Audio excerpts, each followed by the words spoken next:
Welcome to another episode of our podcast, where we delve into the fascinating world of technology and open source projects. Today, we're diving into a project that's pivotal in the Kubernetes ecosystem, the Kubernetes controller-runtime. Now, if you're not entirely familiar with Kubernetes, don't worry. We'll break it all down into chewable bits. To kick things off, let's outline what exactly the Kubernetes controller-runtime is. It's a set of Go libraries designed for building controllers, which are essential components in Kubernetes that manage the state of your applications. This sounds technical, right? But just imagine it as a conductor of an orchestra, ensuring all parts of your apps work in harmony. Now, if you're interested in getting hands-on, two excellent tools for jumping into this are kubebuilder and Operator SDK. Think of these as your friendly launchpad into building Kubernetes APIs and custom controllers. They'll help guide you through the process, making it more approachable. For those eager to start right away, I highly recommend checking out kubebuilder's Quick Start Guide. It's like a welcome mat for newcomers to this complex yet rewarding space. As we dive deeper, let's briefly touch on versioning and compatibility. No one enjoys dealing with breaking changes, especially when working on critical applications.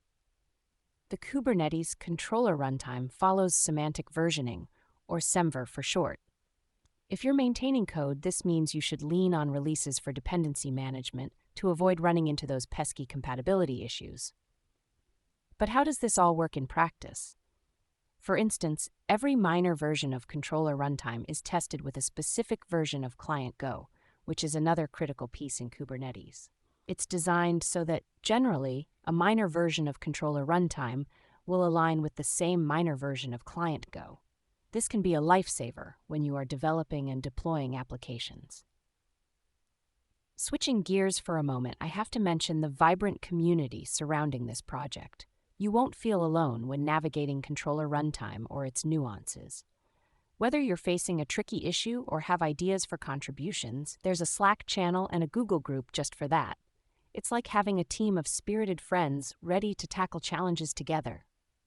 Speaking of contributing, the Kubernetes community thrives on collaboration. If you've got ideas or fixes to share, the maintainers are all ears. They even label pull requests based on types of changes like bug fixes or backward compatible features, making it easier for newcomers to pitch in. And yes, before you dive into the code, remember to check in on existing issues or even start a discussion on a new one. To wrap things up, we've touched upon the essentials of the Kubernetes controller-runtime, from its purpose as a controller library to its intricacies in versioning and community engagement. So, whether you're a seasoned developer or just starting out, remember that resources and a supportive community are just around the corner. So why not explore? What do you think? Could you see yourself getting involved with open source projects like this?